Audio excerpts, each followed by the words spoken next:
ਅਸੀਂ ਆਪਣੀ ਜ਼ਿੰਦਗੀ ਨੂੰ ਸਭ ਤੋਂ ਕੀਮਤੀ ਸਮਝਨੇ ਆ ਤੇ ਇੱਥੇ ਅਬਰਾਹਾਮ ਦੇ ਕੋਲੋਂ ਉਹਦੀ ਸਭ ਤੋਂ ਕੀਮਤੀ ਚੀਜ਼ ਮੰਗ ਲਈ ਗਈ ਤੇ ਉਹ ਕੀ ਸੀ? ਉਹਦਾ ਬੇਟਾ ਇਜ਼ਹਾਕ, ਜਿੰਦੇ ਨਾਲ ਉਹ ਬਹੁਤ ਪਿਆਰ ਕਰਦਾ ਸੀ। ਤੇ ਖੁਦਾਵੰਦ ਉਹ ਚੈੱਕ ਕਰਨਾ ਚਾਹੁੰਦਾ ਸੀ ਕਿ ਹਾਂ ਇਹਨੇ ਪਹਿਲੇ ਮੇਰੀ ਗੱਲ ਮੰਨੀ, ਇਹਨੇ ਆਪਣਾ ਘਰ-ਬਾਰ ਵੀ ਛੱਡ ਦਿੱਤਾ, ਇਹਨੇ ਰਿਸ਼ਤੇਦਾਰ ਛੱਡ ਦਿੱਤੇ ਤੇ ਮੈਂ ਇਹਨੂੰ ਜਿਹੜੀ ਜਗ੍ਹਾ ਤੇ ਕਿਹਾ ਇਹਨੇ ਚੱਲਣਾ ਸ਼ੁਰੂ ਕਰ ਦਿੱਤਾ। ਇਹਨੂੰ ਨਹੀਂ ਪਤਾ ਰਾਹ ਕਿੱਧਰ ਹੈ, ਕੋਈ ਨਕਸ਼ਾ ਉਦੋਂ ਨਹੀਂ ਸੀ ਹੁੰਦਾ ਕਿ ਨਕਸ਼ਾ ਵੇਖ ਕੇ ਤੇ ਜਾਣਾ ਕਿ ਉਹ ਮੁਲਕ ਕਿੱਧਰ ਹੈ ਜਿੱਥੇ ਖੁਦਾਵੰਦ ਕਹਿ ਰਿਹਾ। ਬਸ ਉਹਨੇ ਕਿਹਾ ਨਿਕਲ, ਤੇ ਉਹ ਨਿਕਲ ਪਿਆ। ਸਿਰਫ ਕੀ ਕਿ ਖੁਦਾਵੰਦ ਦੀ ਆਵਾਜ਼ ਨੂੰ ਸੁਣਿਆ ਤੇ ਸੁਣ ਕੇ ਅਮਲ ਕੀਤਾ। ਹੁਣ ਅਮਲ ਕਰ ਲਿਆ, ਇਹਦੇ ਬਾਵਜੂਦ ਖੁਦਾਵੰਦ ਜਿਹੜਾ ਹੈ ਬਾਰ-ਬਾਰ ਉਹਨੂੰ ਚੈੱਕ ਕਰ ਰਿਹਾ ਹੈ ਕਿ ਕਿਆ ਇਹ ਕਿਤੇ ਡਗਮਗਾ ਤੇ ਨਹੀਂ ਜਾਏਗਾ, ਕਿਆ ਇਹ ਵਾਕਈ ਹੀ ਮੇਰੇ ਨਾਲ ਹਾਲੇ ਵੀ ਮੁਹੱਬਤ ਕਰਦਾ ਹੈ, ਕਿਆ ਹਾਲੇ ਵੀ ਮੇਰਾ ਕਹਿਣਾ ਮੰਨਦਾ ਹੈ। ਤੇ ਖੁਦਾਵੰਦ ਨੇ ਚੈੱਕ ਕਰਨ ਵਾਸਤੇ ਕਿਹਾ ਮੈਂ ਜਿਹੜਾ ਤੈਨੂੰ ਬੇਟਾ ਦਿੱਤਾ ਨਾ ਕਈ ਸਾਲਾਂ ਬਾਅਦ, ਤੇ ਮੈਨੂੰ ਉਹ ਬੇਟਾ ਦੁਬਾਰਾ ਵਾਪਸ ਚਾਹੀਦਾ, ਕੁਰਬਾਨ ਕਰ ਦੇ। ਤੇ ਲਿਖਿਆ ਹੈ ਉਹਨੇ ਖੁਦਾਵੰਦ ਦੀ ਆਵਾਜ਼ ਨੂੰ ਸੁਣਿਆ ਤੇ ਇਜ਼ਹਾਕ ਨੂੰ ਨਾਲ ਲਿਆ ਤੇ ਉਹਨੇ ਕਿਹਾ ਪਹਾੜਾਂ ਦੇ ਵਿੱਚੋਂ ਇੱਕ ਪਹਾੜ ਤੇ ਮੈਂ ਵਹਾਵਾਂਗਾ, ਤੂੰ ਉਸ ਪਹਾੜ ਤੇ ਜਾਣਾ ਹੈ। ਤੇ ਉਹਨੂੰ ਨਾਲ ਲੈ ਕੇ ਤੇ ਉਹ ਟੁਰ ਪਿਆ। ਸੋ ਅਸੀਂ ਸਿੱਖ ਰਹੇ ਹਾਂ ਪਹਿਲੀ ਗੱਲ ਤਾਂ ਇਹ ਆ ਕਿ ਅਬਰਾਹਾਮ ਨੇ ਖੁਦਾਵੰਦ ਦੀ ਆਵਾਜ਼ ਨੂੰ ਸੁਣ ਕੇ ਉਹਦੇ ਤੇ ਕੀ ਕੀਤਾ? ਅਮਲ ਕੀਤਾ। ਫਿਰ ਦੂਸਰੀ ਗੱਲ ਅਸੀਂ ਸਿੱਖ ਰਹੇ ਹਾਂ ਕਿ ਖੁਦਾਵੰਦ ਸਾਨੂੰ ਬਰਕਤ ਦਿੰਦਾ ਹੈ, ਲੇਕਿਨ ਉਹਦਾ ਟਾਈਮ ਪੀਰੀਅਡ ਜਿਹੜਾ ਹੈ ਉਹ ਸਾਡੇ ਹੱਥ 'ਚ ਨਹੀਂ ਹੈਗਾ, ਉਹਦੇ ਹੱਥ 'ਚ ਹੀ ਹੈ।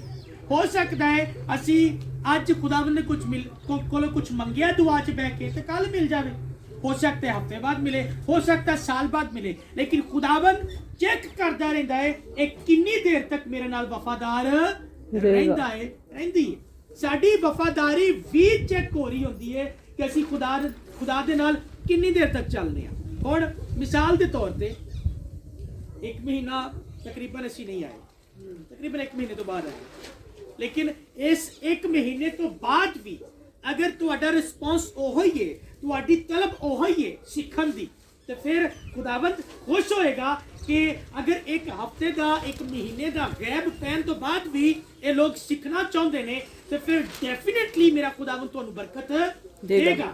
लेकिन अगर एक महीने या 2 महीने ऐसी नहीं होंगे या 6 महीने ऐसी नहीं होंगे तो तुसी अपनी फिर वही मामूलात की जिंदगी दे विच बिजी हो जाते हो, तुसी दुआ करना बंद कर देंदे हो, इबादत करना बंद कर देंदे हो, परस्तिश करना बंद कर देंदे हो, खुदावंद दी हजूरी च आना बंद कर देंदे हो। तो खुदा तो कहेगा, उन्हें कहना मतलब कि जिन्नी देर तक मैं अपना बंदा भेज रहा था उन्नी देर तक एक्टिव रहे ने, हुण अगर नहीं भेज रहा तो उन्हें सिखाया सी ते अगर इन्हें सीख लिता सी ते ये मेरी गल ते अमल कर दे ते उनके बावजूद भी दुआ करना जारी रख दे, रखना चाहिए सी ना। इसलिए अगर असी कभी नहीं भी आते ना तो तुसी आप मिल के भी बह के दुआ कर सकते हो, ठीक है। ये नेक्स्ट तो अगे तुसी याद रखना है। सो गल ये आ कि खुदावंद दा कलाम सानू ये सिखांदा है कि अब्राहम ने अपना सब कुछ छड्डिया। ਅਸੀਂ अगर अज अपनी जिंदगी ਤੇ गौर करिए तो साडा खुदावंद ਤਾਂ एडी ਵੱਡੀ रिक्वायरमेंट करता भी नहीं था। अज के दौर च इस तरह की आवाज़ कोई सुनता नहीं, तो अगर कोई सुनता है तो वो अमल को नहीं करता। इसलिए खुदावंद ज़्यादा तो ज़्यादा की चाहता है, और चाहता है कि तुसी उनकी इबादत करो, उनकी बंदगी करो, उनका कहना मनो। अज इस तरह का अगर वो कहना शुरू कर दे कि भाई कैसर नूं आवाज़ मिले या ख्वाब जो रोया च कहे कि भी घर बार छड़ दे तो मैं तेन एक जगह वावांगा उत्थे जा, तो भाई कैसर ने तो कहना है कि ये तो बड़ा औखा काम है, मैं किवें करांगा।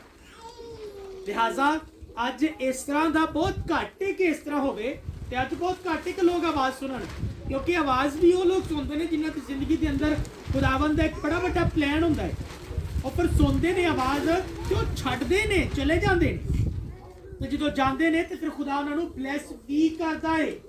लिहाजा तुहाडे लई खुदावंद दी आवाज़ ये आ कि जदों खुदा दे खादिम तुहाडे कोल पहुंचते ने कि तुसी इबादत करने वास्ते इत्थे मौजूद होना है।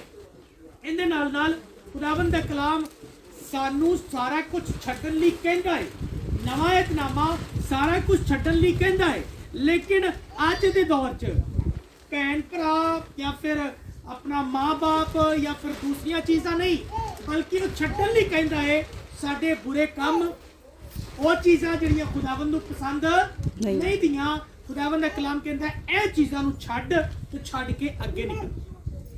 हालेलुया। सो असी इन्हां दिनां च इस चीज़ नूं सिੱਖਦੇ जावांगे।